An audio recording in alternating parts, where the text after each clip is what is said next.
Ibu, kami mohon dapat menempati tempat di luar untuk kita mulai pengguntingan kita untuk opening ceremony.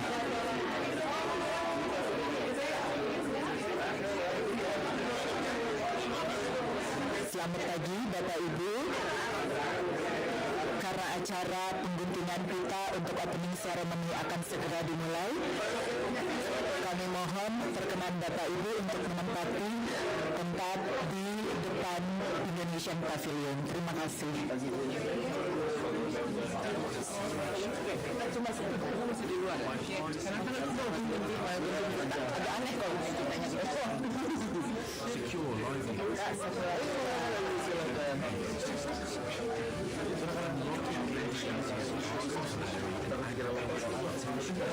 to nourish a growing nation. You can stay there. Just stay there. Ceremony, this is a ceremony. You can stay there.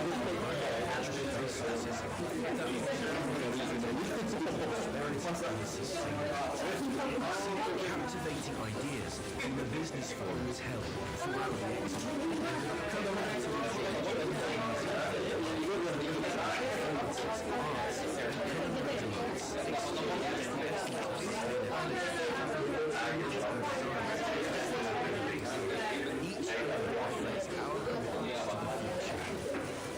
See what the nation has to offer to preserve its nature, culture, and future.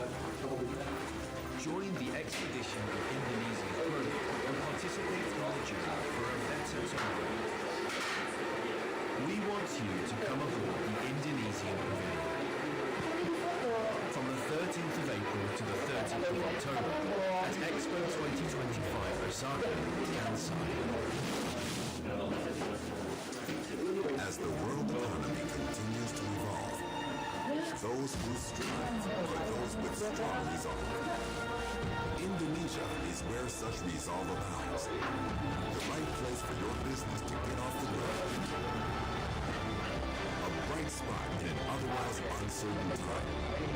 With the strategic downstream industry on the clock. Indonesia, your better tomorrow. Alhamdulillah, hendak menyetujui tujuh usaha PT bisa membuka lapangan kerja. Oktober kemarin dapat beasiswa, sering banget bisa bikin bangga dan ringanin beban ibu. Beta senang ada motor, tapi motor listrik ini bisa sewa. Jadi puji Tuhan, beta bisa dapat uang sering pakai modal.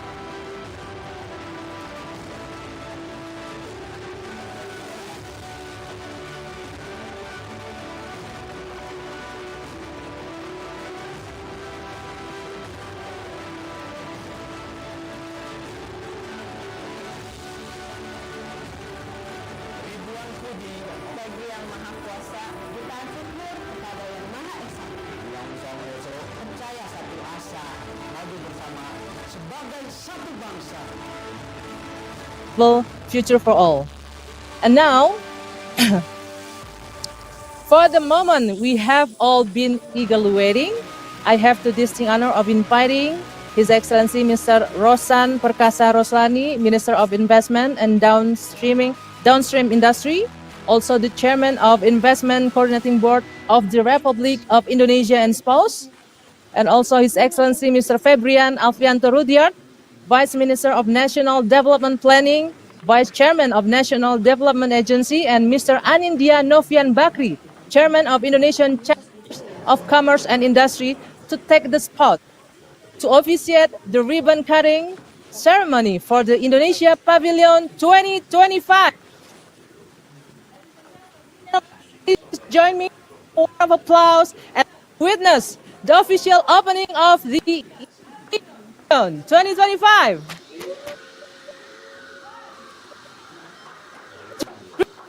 3, 2, 1.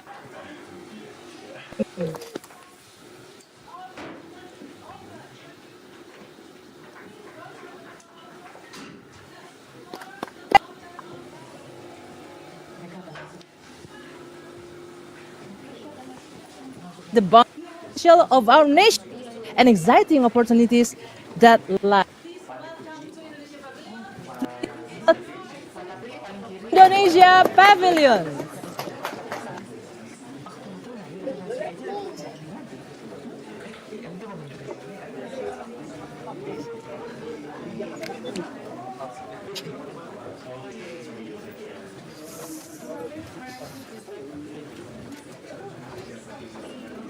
Okay, I think it's better. It's better here for us. Silakan Pak Anin.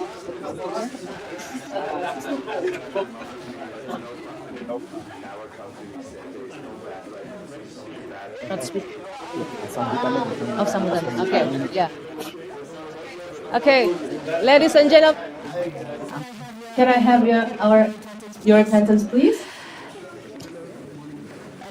And as we begin opening our Indonesia Pavilion, we would like to invite His Excellency Mr. Rosan Rosani to give a slide keynote speech for the opening of the Indonesia Pavilion 2025. Mr. Rosan, the stage is yours.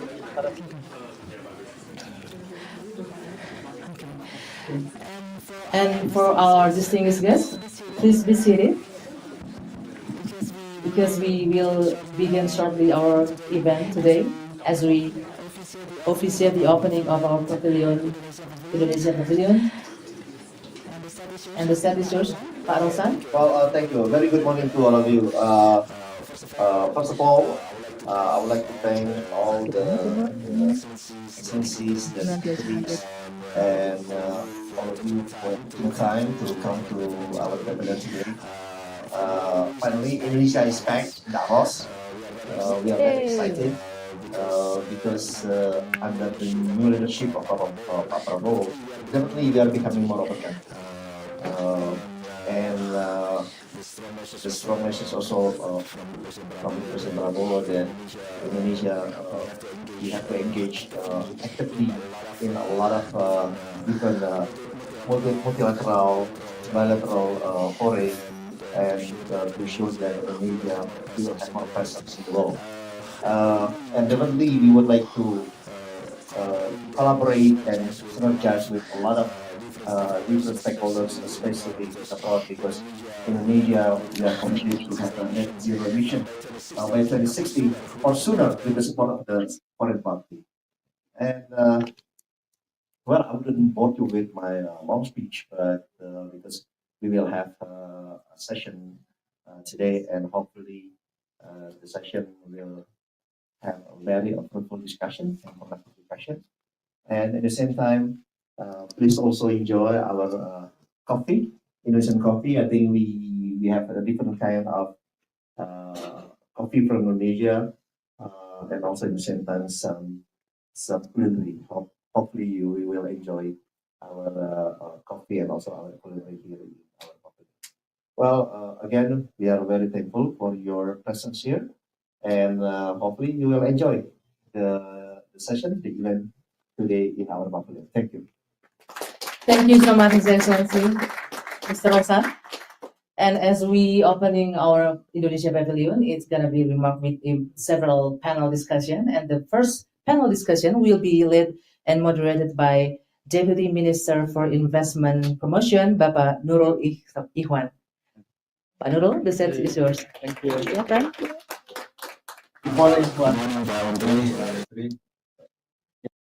Indeed, a warm welcome to all of you to our pavilion. And apologize that our pavilion now is not sufficient enough to accommodate all of you, but it is a kind of indication.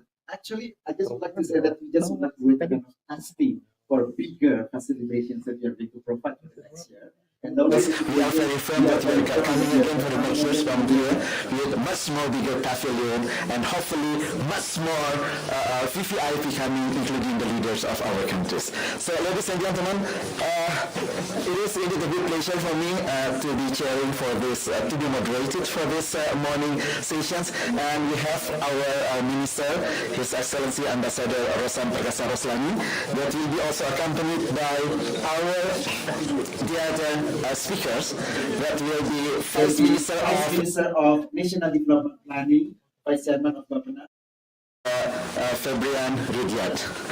Okay, so welcome. So I think we know that if, let's say, we have too long distances among us, since this is very cold in Davos, so making this becoming packed is better. It is warmer. It's just a positive side of us to think about this. Yes, Pak Menteri and Pak Wamen, it is a good opportunity for us to share about Indonesia And in regard to WDR, like from both of you, what would be operations and how would Indonesia navigate itself achieving the 2045 of golden visions of Indonesia, because we know that the challenges is very complicated. At one side we have also our features that we are very rich in natural resources, and we have also promise of demographic. At one side it is very good, but on the other side, if we fail in managing this kind of quality of our human capital, this will not be going to be a kind of support to the development of Indonesia. So in this regard, I just would like to give the floor to Pak Menteri first, or to Pak Menteri, from your standpoint, the new policy, and especially highlighting about the things coming from the Ministry of Investment in these visions of Indonesia 2045. Floor is yours, Pak. Well, hopefully you can see me here. Again, I would like to welcome you to Indonesia Pavilion today. And Indonesia, definitely we are becoming more open country, like I mentioned earlier. And we have a very ambitious target for the next 5 years to reach a target of 8% economic growth. So how do we achieve that? From our standpoint, actually, if you look at our economic growth structure, mostly 53 to 54% come from our domestic consumption, and then 24 to 25% come from our investment. About 8 to 9% come from government spending, and then net exports about 2%. So definitely investment will play a significant role for Indonesia to achieving those 8% goals. But in the same time, we strongly believe that we will have a sustainable growth if the people in Indonesia also growing with us, meaning that we have to strengthen our human capital.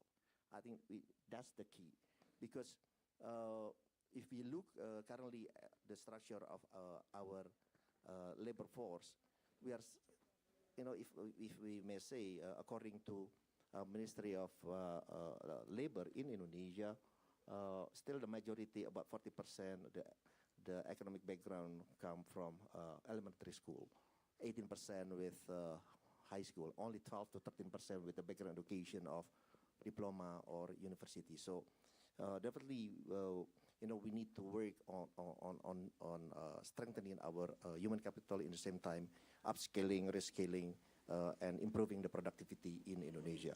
So in the same time, we know that we cannot put everybody into college, right? Put everybody into the university. So that's why Indonesia, we come up with the program of vocational training and education. So, and we would like to all the companies, domestic companies, foreign companies, to participate in this vocational training and education, because it's very, very important. So that's why at the same time, we also give a fiscal incentive since 2022. If companies participate in our vocational training and education, then they will enjoy up to 200% of a fiscal incentive, a tax incentive. So that's why I think is, working with a lot of chambers also. Today we also have Bapak Anian Bakri, the chairman of Indonesian Chambers, because usually in vocational training and education we work with different foreign chambers, and at this moment, I think Pak Ani mentioned to me, also Indonesian chambers will work with Swiss chambers in order to again improve our human capital in the term of vocational training and education. But if you look at the goals of the goals 45,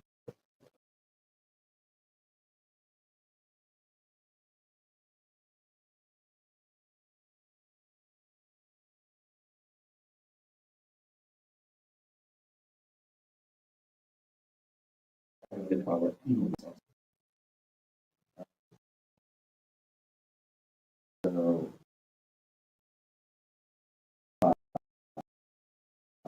So, we are, and we still can enjoy this coffee until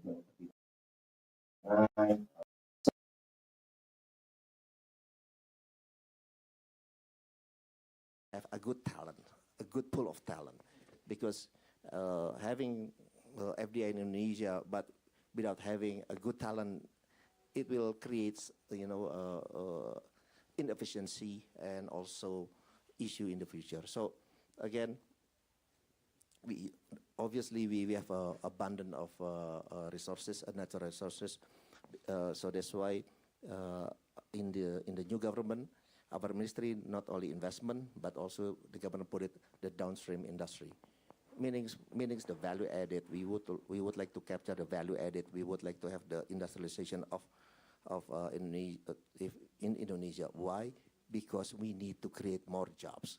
That's the biggest challenge for Indonesia, creating more jobs. Why? Because every year we are producing about 2.4 to 2.5 million babies in average. So every 2 years, sometimes I make a jokes to my team, we're producing one Singapore. Right? Because Singapore population is about 5.5 to 5.7 million.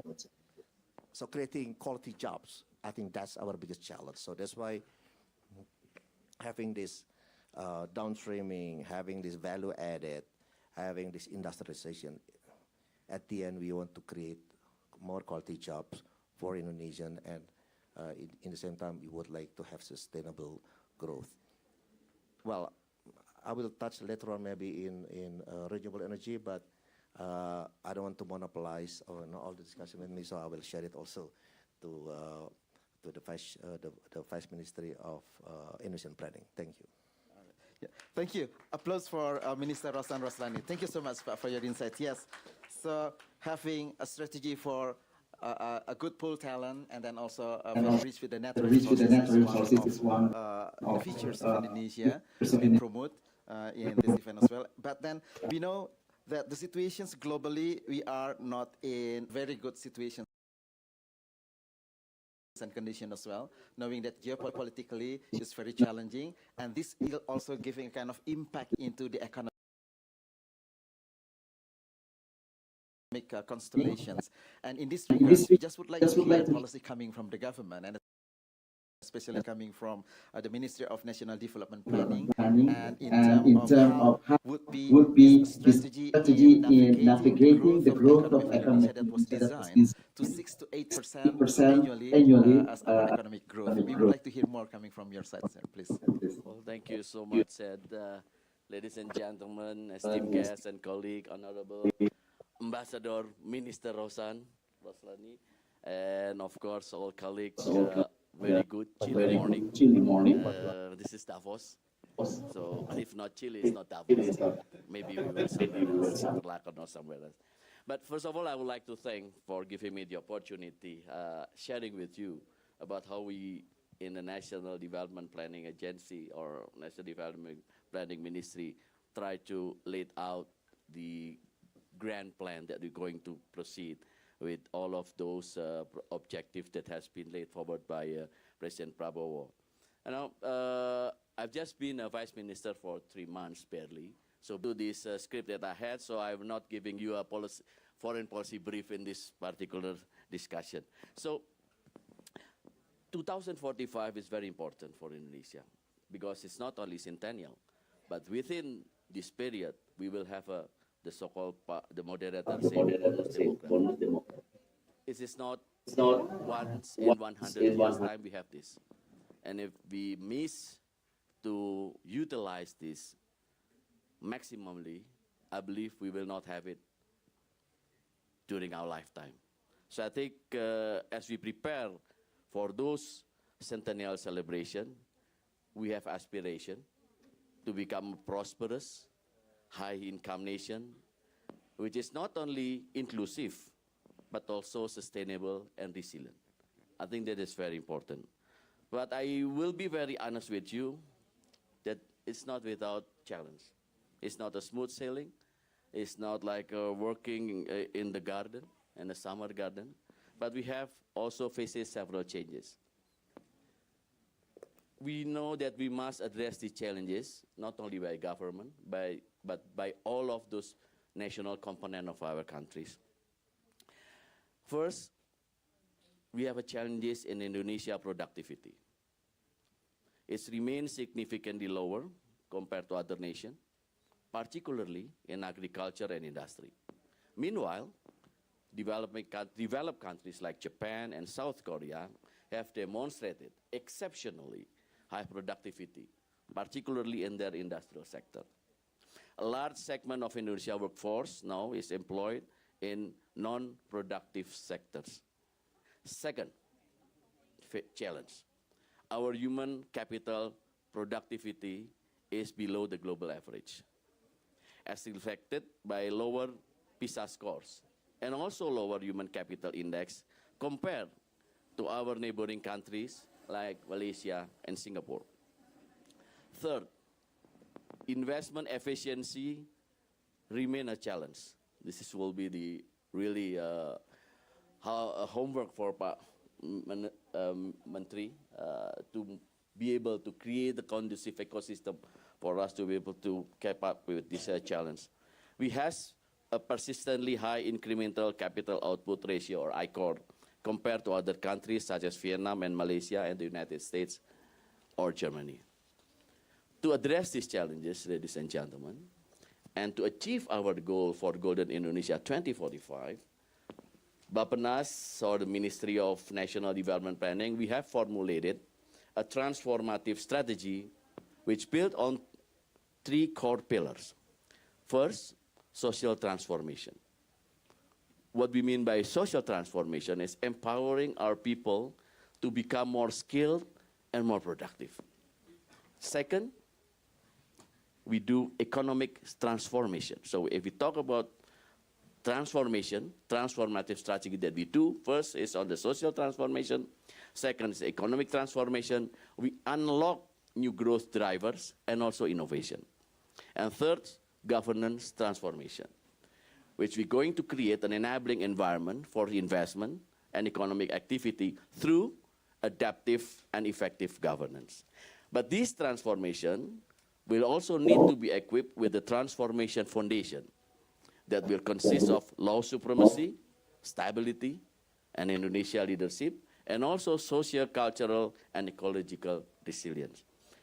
In addition to this pillar, ladies and gentlemen, successful implementation will require at least 3 key means of implementation.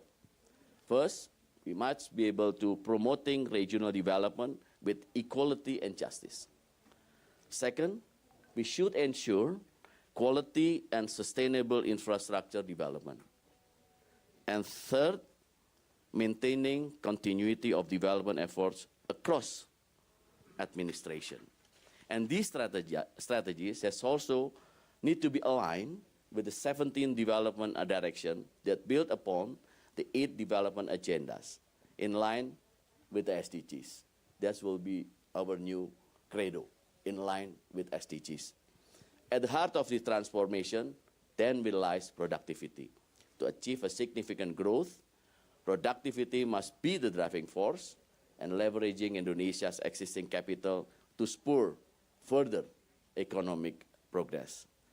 Social transformation will play a crucial role in fostering generation of skilled and productive individuals, and this transformation will be driven, including but not limited to, increasing the number of STEM graduates and educators, improving access to higher education, and the quality of vocational education, redesigning study and training program to address labor market challenges and also align with modern economic demands. Economic transformation objective is to unlock new source of growth and innovation. Key strategies of the economic transformation will include downstreaming industry and priority sectors. So this will be Pak Roslan work, such as medium high technology and creative industry, creating more formal jobs in productive sector by strengthening the employment climate and supporting SMEs through expanded access to finance and innovative business solution. And also, last but not least, implementing a green economy which focusing on low carbon development and circular economic acceleration. Governance transformation will ensure a conducive investment climate, and we will focusing on adaptive and principled regulation, effective and streamlined business processes, inclusive and quality public services, and a government digitalization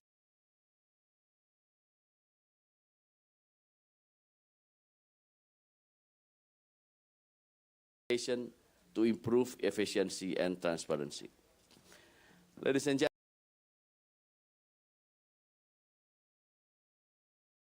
gentlemen, the Midterm National Development Plan 2025-2029 outlines Indonesia medium-term development target. Our primary goal is to achieve 8% in economic growth by 2020.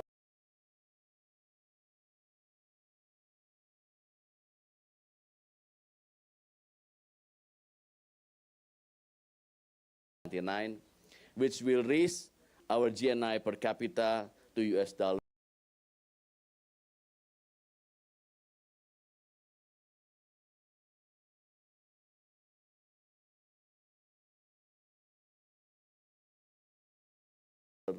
$8,000. This growth will be driven by production sectors, expenditure drivers, adaptive fiscal policy to ensure stability. We aim to maintain a low current account deficit, and private investment, which is expected to play a significant role, which need to be contributed over 80% of economic growth. Regional growth will also be balanced, and with Western Indonesia projected to grow at 7.7% and Eastern Indonesia at 8.8% by 2029. We have outlined strategies that we call as 8 strategy plus 1 step that will drive medium-term growth in agricultural productivity to achieve food self-sufficiency through modernization, promoting local crops like sago and cassava, and downstreaming industry. We will enhance value-added production of natural resources-based industry for improving domestic value-added. Development industrial areas or special economic zone, and the zone will be built based on regional characteristic as a new growth center. Green industry, promote a co-industrial park, decarbonization strategy and circular economy, tourism development, blue economy, urban-rural growth, and digital transformation to enhance our ICT infrastructure, strengthen digital skill, and also to integrate digital solution into public services and economic activities. Various investment strategy to achieve economic growth target of 8%, such as incentive and facilitation of investment and investment development will be based on regional advantages. Medium-term planning has also been integrated with the presidential priorities, such as free nutritious meals program, targeting 82 million people, reflect our commitment to inclusive development while supporting the goal of 8% of economic growth. Last but not least, distinguished guests, ladies and gentlemen, our journey toward Golden Indonesia 2045 will require collective effort, bold innovation, and strategic partnership. And by addressing these challenges, seizing these opportunities, and fostering collaboration, we can transform Indonesia into a nation that leads by example on the global stage. And we invite you to work together with us to create a prosperous, inclusive, and sustainable Indonesia. Strategies are focused in development of our investment. So we just would like to know, from hearing from your side, what would be this policy of streamlining? What would be this policy of streamlining the licensing process and procedures that could be much more easier as related with this ICOR contributed into this process of licensing as well, that will create also another higher cost. So is there any new strategies that will be supported by the new administration, streamlining the policy in the licensings and also attracting investment to come to Indonesia? Yes, Pak. Okay, thank you, Pak Nurul. Well, mentioned earlier by Pak Febri that we have this ICOR. This ICOR is incremental capital output ratio. So the amount that investment that you put in the country, and then the output come in a certain numbers. So far for Indonesia, our ICOR number is like 6.4, 6.5. You compare it with Malaysia, for example, or Thailand, this is around 4.4 to 4.5. So meaning that Indonesia, we have more investment, but the output of the investment itself is not too optimal. So again, the issue is about the productivity, cut the red tape. So that's why in our ministry now we are trying to simplifying a lot of rules, policy, and regulation. Our government addressed this issue by having this omnibus law job creation in 2021-2022. And in our ministry, for example, I discussed it with the president about this issue. I think most of you that already invest in Indonesia, for example, you find the difficulties, the discrepancy between the local government regulation and the central government regulation, the rule of law. That's, I think, our biggest challenge. So we are going to centralize all the permits, the licenses in our ministry. So we work with 18 different ministries and agencies in Indonesia to give the authority to us to issue this permit and licenses. So hopefully it will simplifying a lot of process in Indonesia. So hopefully by next month, actually February, the president will issue the presidential decree about this issue. So everything will be centralized in our ministry, including to issue a fiscal incentive. So I think that's one of the good policy that hopefully we will issue very soon. Hopefully by early next month in February. That's the first one. And why downstream is very important in Indonesia, especially to achieve the 8% economic growth. Because if we look at the history since 2 or 3 years ago, the investment come from downstream industry counted about 22% to 20% of our total investment in Indonesia. I'm taking maybe one example, nickel, for example. I think most of you not really aware that Indonesia we are the number one, we have number one reserve in the world of nickel, which is about 42%. About 42%. And actually nickel is the primary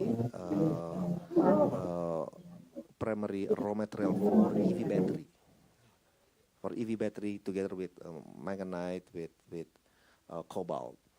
And we put the export control actually since 2020 actually, or even earlier, 2019.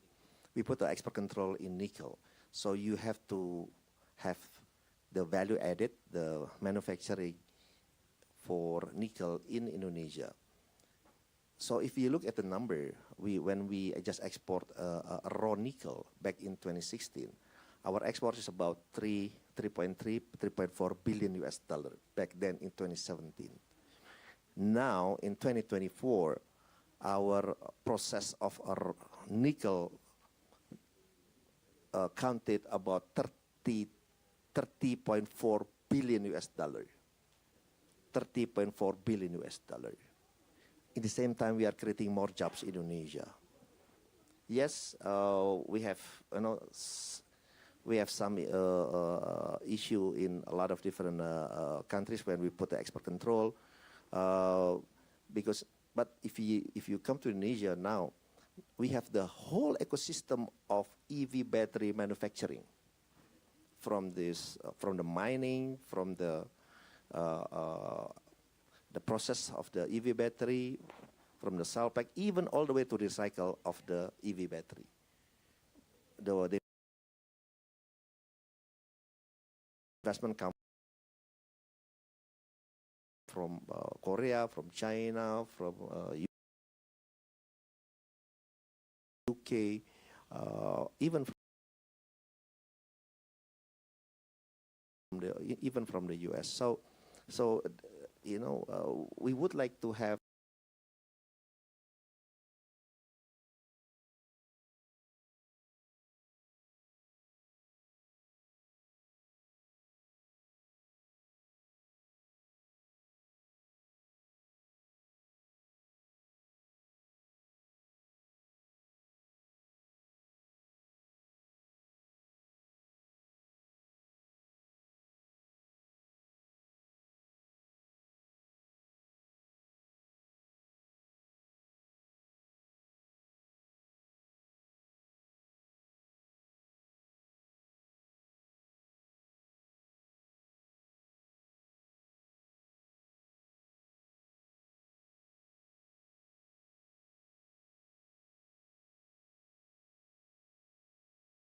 industry, maybe seaweed, because Indonesia is the second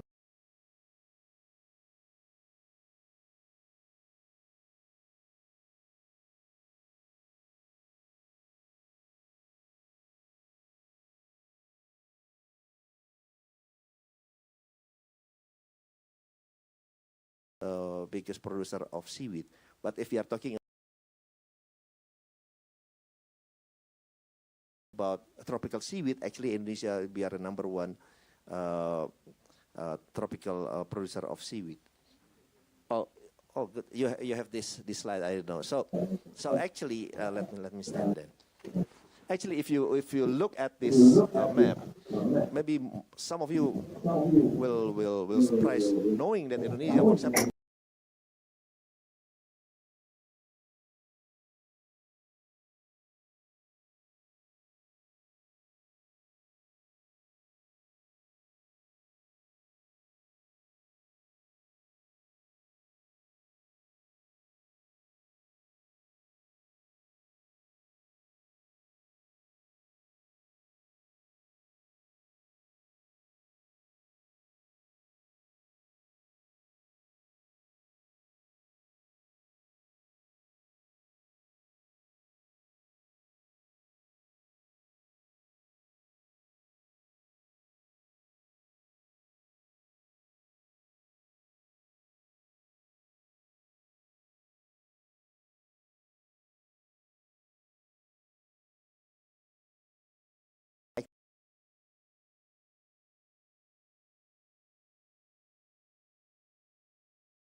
activate this into implementation and create more economic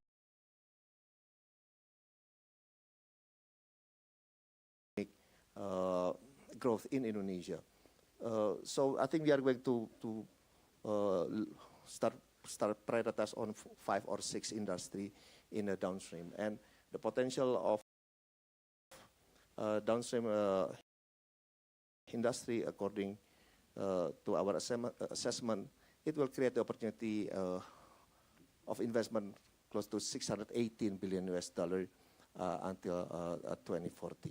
So yes, this is a very huge task, a big challenge for us, but we strongly believe with this, if we can collaborate and work together with a lot of different parties, with a foreign party, we can achieve this goal. Thank you. Wow, thank you. Thank you, the Minister.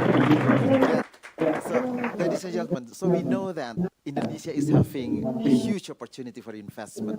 So, knowing that this archipelagic country, you have, let's say, out of these 6 of opportunities, you may come to the ministry, and we are more than happy to facilitate you for this. And moving forward, we know, Pak, you did mention that human capital index of Indonesia and then also productivity of human capital in Indonesia is still very low. But knowing of the competitions in the future, that competitiveness will be contributed into the efficiency of production's process.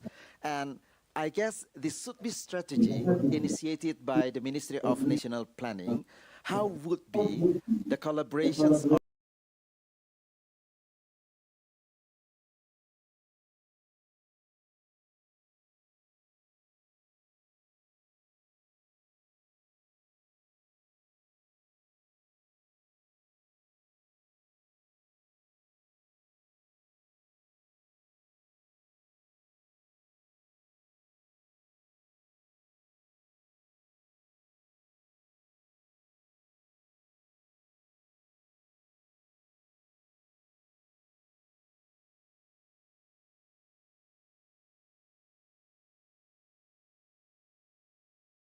let's say we could say triple helix or whatever will be the design that will link between government institutions to provide the infrastructure of policy, and then also from the industry, and also universities of center of excellence, that they could collaborate to produce better productive human resource and match with the demand of the industry for the future competitions of Indonesia. And maybe later on, I would like also to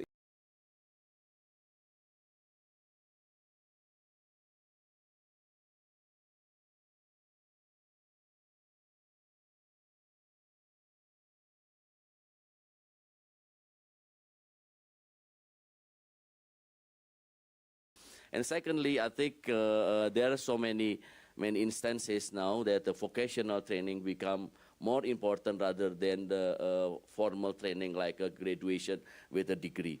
Because this is really answering the needs of the industry sector.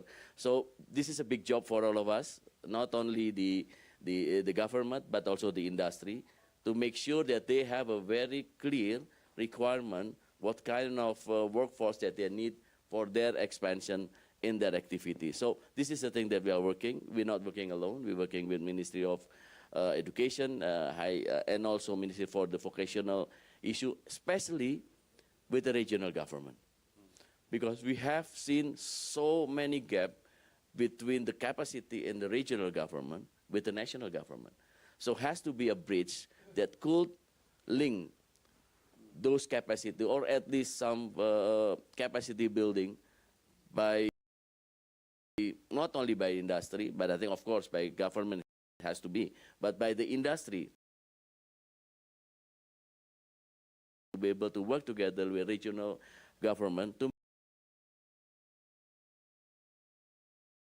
make sure that they're producing, that their policy is in line with the need that been posed by the industry sector.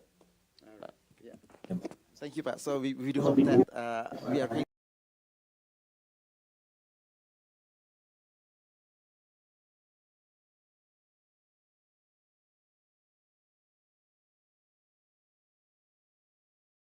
to see more conducive regulation.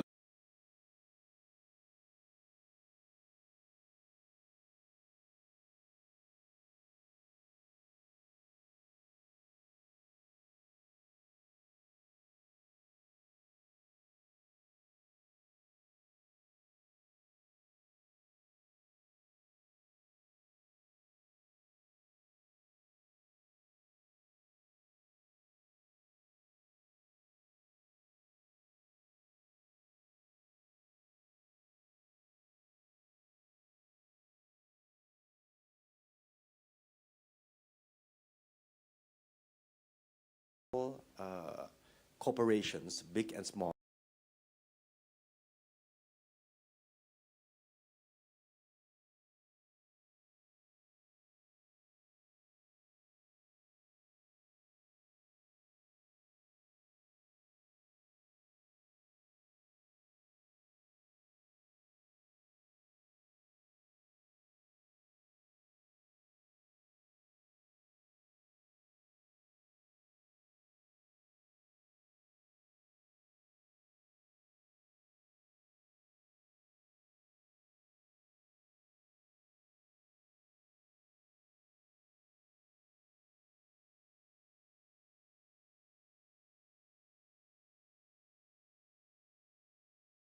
including small, medium enterprises and also cooperatives, are required by law to be members of Kadin. Kadin is the strategic partner of the government to make it happen. And by the way, the reason why Pak Rosan, among others, is very conversant is because he was also chairman of Kadin. So at least you see how the president select the capable members of the cabinet. And I think if we look at Indonesia, I think one, it has the size that can move the needle. People basically talk about two eyes for the center of growth nowadays, Indonesia and India. And by the way, this coming weekend, the two countries' leaders are going to meet and discuss many things. But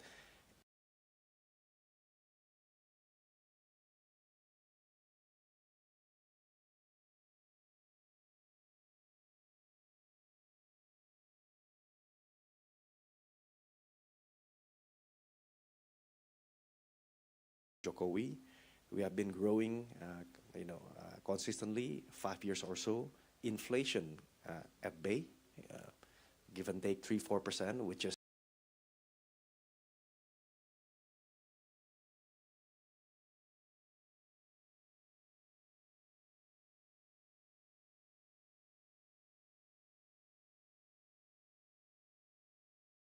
a source of envy for a lot of countries promoting over here, right?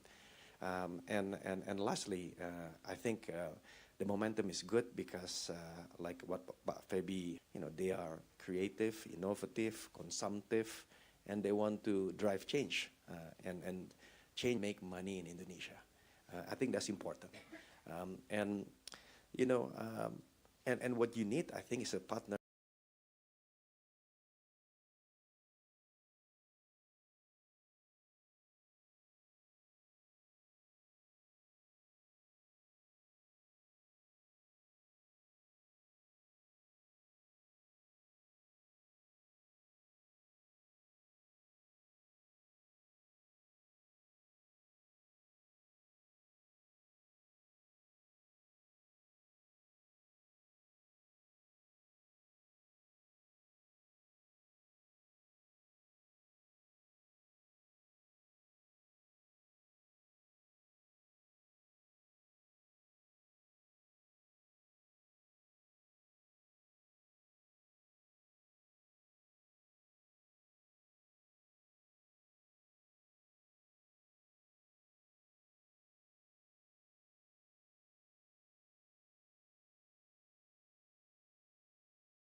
And collaboration, one more thing I want to say, we need money, we need technology, but all the ingredients are there for us to put together and ultimately make you feel comfortable and be responsible when you invest in Indonesia.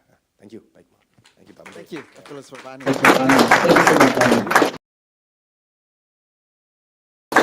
Ladies and gentlemen, it's clear that the government side coming from the Ministry of Investment and then also National Development Planning, and even coming from the community of private sectors, it is already showing a very good collaborations and cooperations among others. And just to add the informations for our collaborations, even when you are looking for partners for doing business in Indonesia, Kadin is more than happy to facilitate and introducing the members of Kadin to be the partner for your business in Indonesia. Because we know that coming from many investors, they keep asking us if, let's say, they don't have any sufficient understanding of doing business in Indonesia, local partner is playing a significant role. So do not hesitate to contact Pak Anin or other Kadin organizers to check and to find the best of your potential partners to run your business in Indonesia.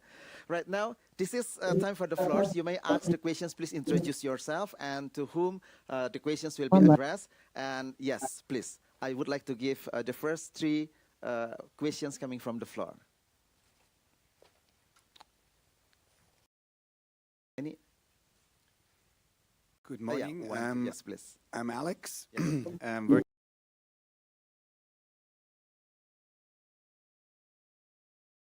Working for a company called Asia Green. We have been investing in Indonesia since 10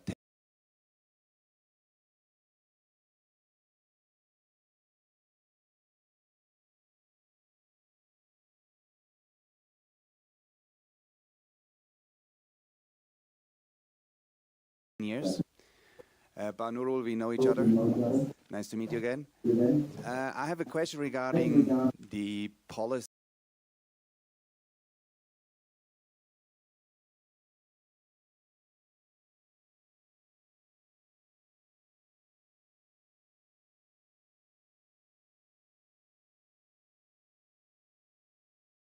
around currency. It is obvious that Indonesia rupiah is depreciating against the US dollar over the years. That would be my question. Thank you, Alex. Next to Alex, the second question. Yes, please. Thank you very much for the detailed presentations. My question really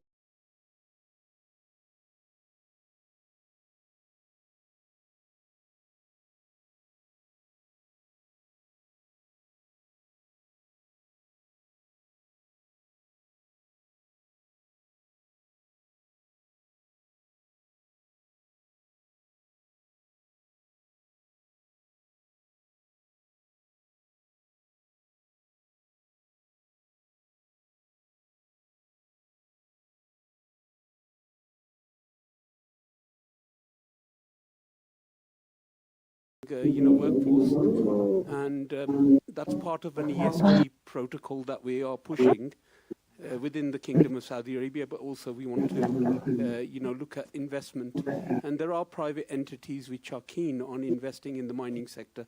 So I just want to understand that a bit more perhaps from the minister himself, and that would be good for me to feedback to my the family houses which I work with. All right.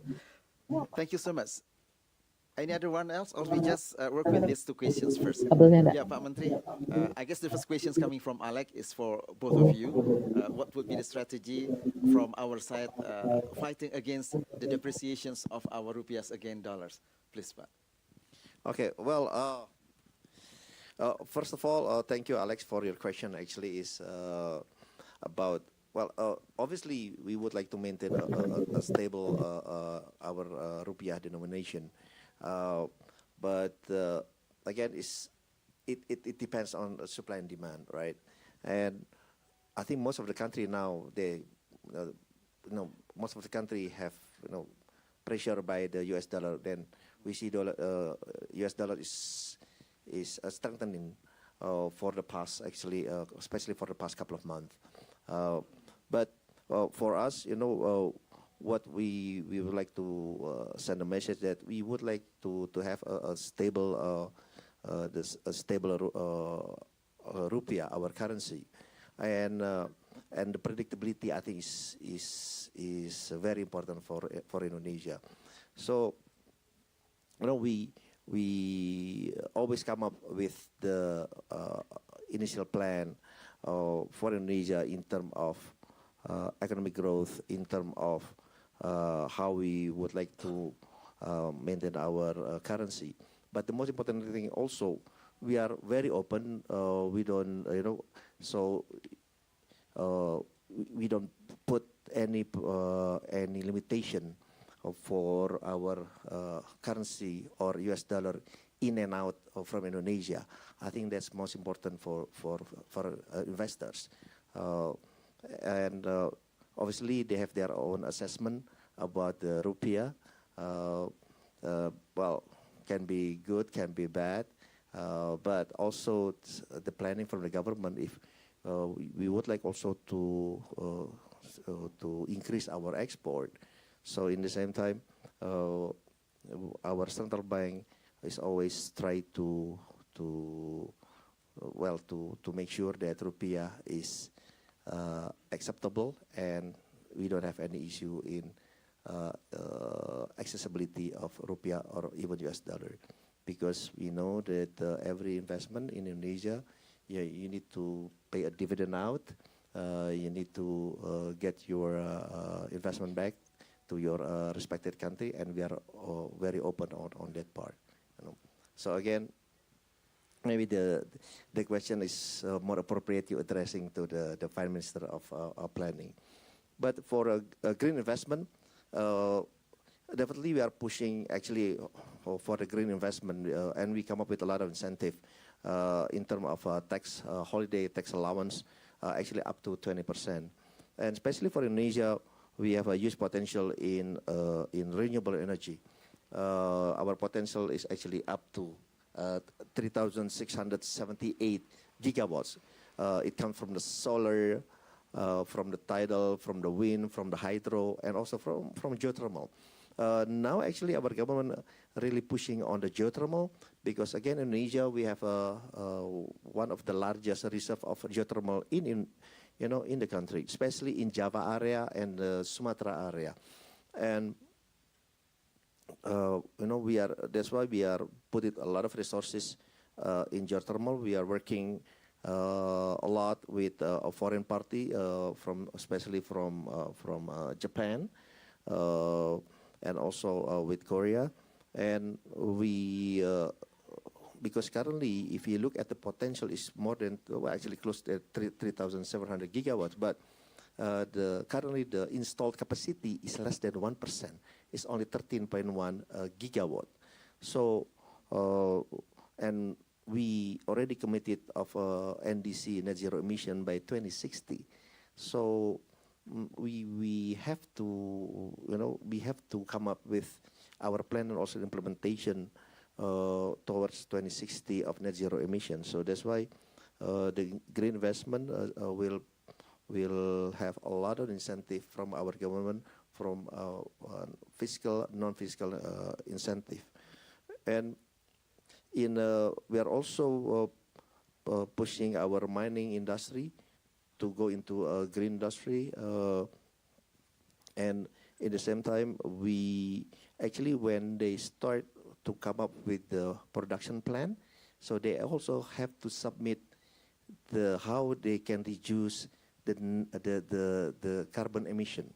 So not only when the company already operate, but now every investment in Indonesia, if they also come up with the plan how they can reduce the carbon emission, so they will also can get incentive. So we work with a lot of, and the incentive itself, actually, we can issue it with our ministry. So you don't need to go to the Ministry of Finance to get a fiscal incentive now. So again, our Ministry of Investment can issue that licenses, because ESG is, for us, is very important.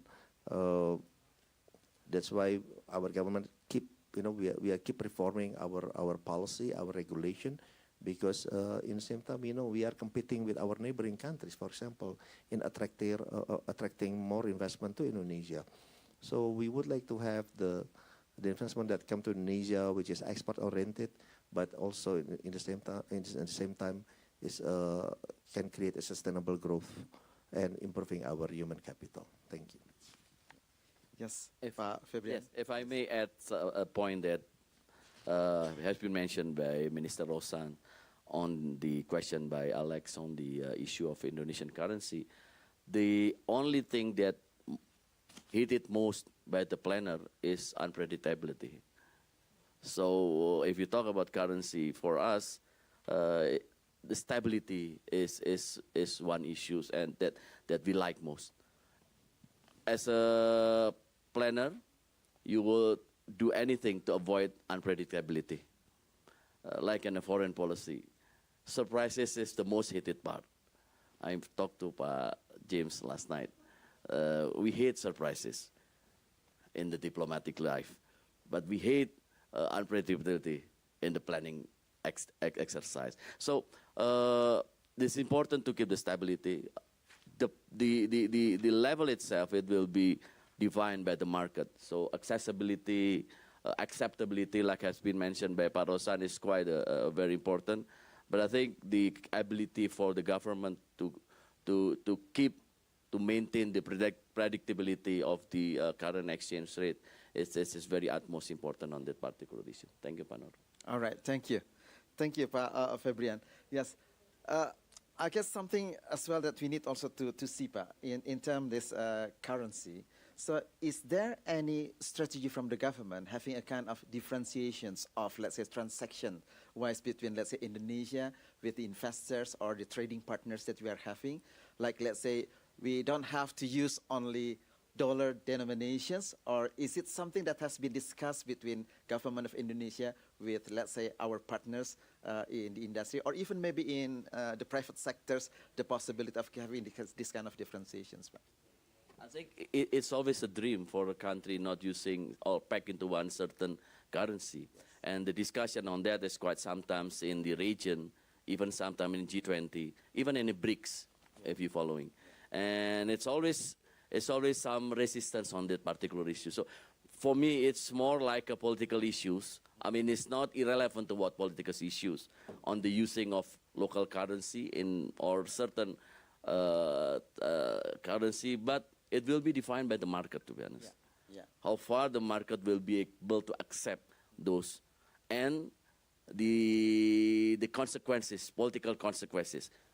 You vividly remember when one country said that if break using this certain currency, and there will be some repercussion on that. So this is just a very small example on that. But I think the discussion on the using of the certain currencies, I think has been there sometimes. Even maybe Indonesia has been doing bilaterally or trilaterally with other countries, but I think it is a good idea to develop this and see how the political ramification of this. Thank you. All right, thank you. More questions coming from the floor, please. All right, wait. Oh, yeah, sure. Please. Oh, sorry, I didn't see you. Sorry about that. Yes. And apologies, I was stuck in the traffic, so I was a bit late. So if you addressed at the beginning of the panel this question. So I know that the Indonesia is in the process of the accession to the OECD. Yeah. So how this process is going and where we stand, I'm sure that this will also help to attract even more investments in Indonesia. Thank you. I'm Anna from JTI. Okay. Thank you, Anna. Yeah. Pak James? Is that? Go ahead, answer that question. Oh, yeah. Please. Both Pak Rosan or Pak Fabian, you may answer the questions from Anna. Thank you, Anna, for the questions. Yeah, thank you. Yes, thank you for your question. Yeah, we are in the process to becoming the OECD member, and we think it's very important for Indonesia to become the OECD member. Also, it will send a positive signal that Indonesia, would like to have a better standard in a lot of different sectors. Because the guideline from our leaders that, to become the OECD member, it will take some time. It's not going to be like a year, 2 years, or even 3 years. So the process, it will take about 5 to 7 years. But hopefully with the support of different members, we discuss it, we met with them, we present our case to all different members. So hopefully we can become a member within 3 or 4 years from now. But in the same time, we are look at our policy because we need to revise some of our policy, regulation, or even our law. So we are looking at those issues. In the same time, the progress report we keep updated to all different countries about OECD, because not only I think already that Indonesia, we are joining OECD, but we also joining RCEP, we are joining BRICS, but at the same time Indonesia, we are joining IPAF, Indonesia Pacific Economic Framework, US-led initiative. Because Indonesia, our foreign policy, we would like to work with every country, with every nation, as long as I create a mutual benefit. So that's why, we work and we would like to join all these different initiatives, and we can learn how we can improve ourselves in terms of a lot of things. And we strongly believe that we become a member of OECD hopefully 3 or 4 years from now. Thank you. If I may add, on the national level, there is a interministerial task force that's been set up to pursue our accession to the OECD, and the government established 26 working group to continue this, to harmonize all of our regulations, so it will be in line at the same par with the OECD requirement. And my ministry has become a member of 3 out of the 26 working group. That's one thing. And secondly, I think this will be a long journey because it's not about changing our regulation, but it's talk about harmonizing our regulation. And it is part of our governance transformation that I mentioned in my earlier part of this piece as well. So this will be a journey for Indonesia. This to make sure that our membership in OECD can facilitate the trade and investment activities between Indonesia and the rest of the world at the level, at the standard which is acceptable at the global level. So thank you. Thank you. Yeah, I guess that is also something should be having very close relations with the request coming from the global demand. When we talk about this kind of how Indonesia joined with this OECD, accessing for this OECD, of course, as Minister mentions that we would like to level up the capacity of Indonesia that will be more well accepted by the global market, especially because in terms of investment, we know that investment is about winning the market. And now the dogma for the new market is also about sustainability, about green, and about inclusivity as well. So I guess those are the things that the elaborations on the both speakers about this matters. And then we do hope that Indonesia is on the right path of putting ourselves in the global constellations, that we would like to be a part of global supply chain properly for this. Any other questions? Yes, please. Thank you. Testing 1, 2, 3. Thank you. Hello, my name is Hai Teet. I'm with the United Nations Global Compact. I know it's been a hot topic for the past 2 years, but I was wondering if the ministers would able to comment on the digital transformation in Indonesia. In particular, any investments in industry, as well as any interventions in the education sector. Thank you. All right. Yes, this question is addressed to both speakers, right? Yeah, okay. Yes, about digital transformations. Right? Yes, I think digital transformation along with energy transition is one of the priorities that we're going to now. And now we are preparing not only for the, we have to address the digital divide and so many things that be done. And we have an ICT council, which headed directly led by the president. And we're working on how for us to be able to prepare the platform to promote the digital transformation. This is not an easy issue. It's not about the penetration of the user of internet, but it's about as well the how for us to be able to have a personal data protection. We have to have a platform for us to be able to lessen the digital divide, and not only that, we need to prepare for the society 5.0. Where society living side by side within the digital transformation or the IoT thing.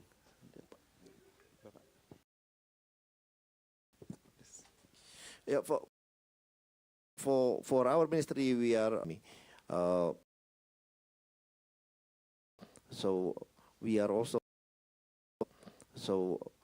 also in the same time create a lot of special economic zone for digital industrial park. We create more, especially for example for data center.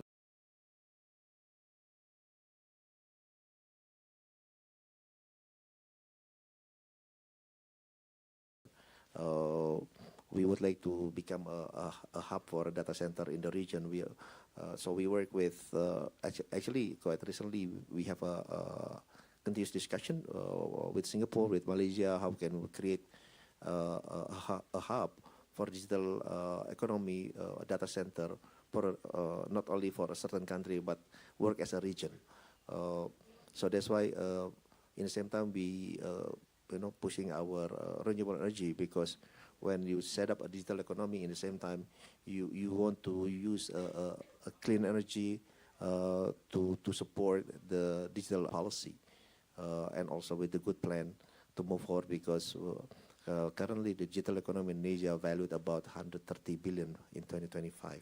We believe that the number by 2030 it will reach about close to 300 billion US dollar. So the potential in Indonesia is huge. If you are talking about the digital economy in Indonesia, currently still the biggest portion is on the e-commerce, but we look also the potential on the fintech and in any others. Technology can contribute positively in Indonesia. The most important thing is how we can accelerate this. So that's why in the government we try to come up with a good policy with a good regulations in order to accelerate the transformation of our digital economy. Thank you. All right, thank you. Very warm applause for our both speakers.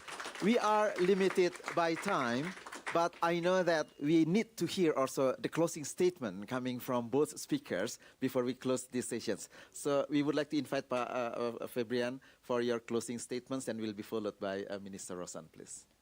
Well, thank you so much. It's not a very long closing statement, but I think I would like to invite all of those people inside in this room to work together with us, because I think the collaborative is the only principle that we're going to go forward with our national development plan. It's not a government plan, but it's a national plan. So it's every part of the component of the nation, as well as the foreign partner, will be very much become a major stakeholder in our endeavor to find our Indonesia Emas 2045. Thank you. Thank you, Pak. Mr. Roshan, please. Well, definitely we would like, you become a part of our remarkable journey to 2045. And we cannot do it alone. We have to work to synergize, to collaborate with a lot of different parties, a lot of different nations, a lot of different initiatives. And we strongly believe that we can achieve that if we can collaborate together. And for Indonesia, what thing I can say, Indonesia is open for business. Thank you. All right, thank you. Yes, ladies and gentlemen, so that's ended all the sessions for this morning. This is not one and only program in this pavilion. There will be some other sessions as well. Please do come and scan the program that it is available in our QR code here. Please do come to the next session as well. Once again, please giving us a warm welcome and also speech for this. Thank you so much. Thank you.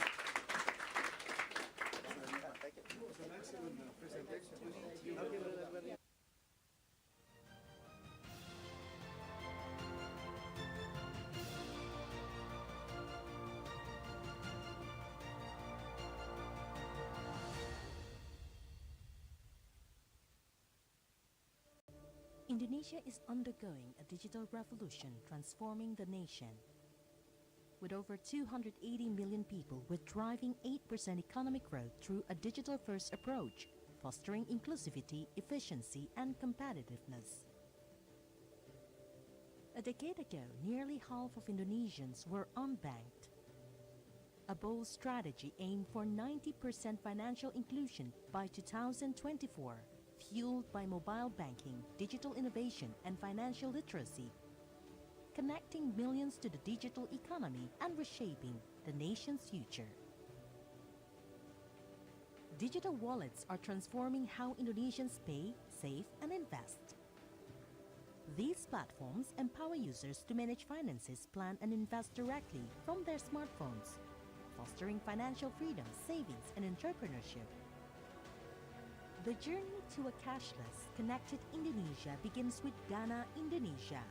More than just a digital wallet, we provide an inclusive, secure platform for financial help. With 180 million users, 102% transactions growth, and over 1 million of MSMEs empowered, Dana unlocks growth and drives sustainable progress. Experience the future of safe and convenient financial technology. This is Dana.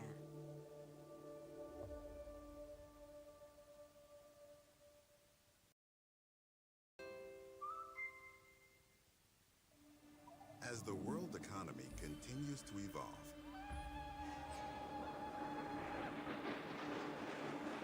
those who thrive are those with strong resolve.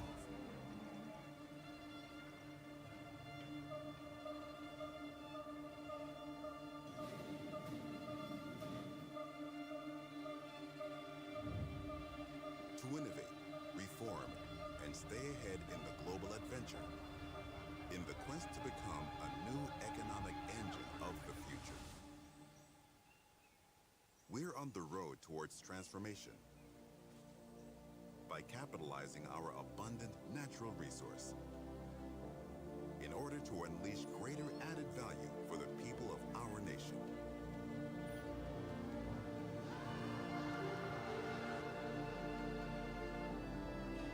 As well as to uphold our commitment for our planet's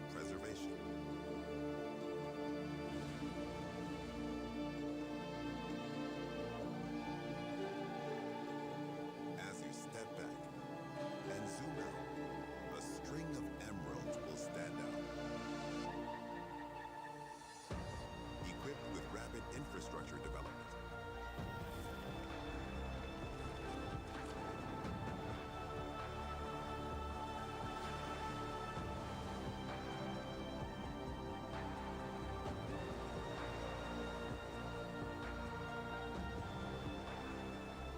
A promising terrain, brimming with potential. Offering 75% of potential global carbon credits.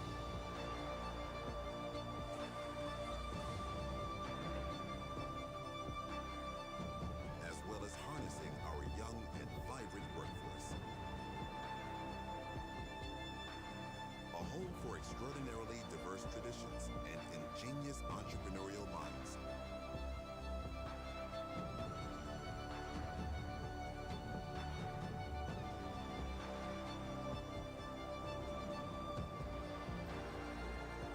Emerging as the anchor of Southeast Asia's dynamic digital economy.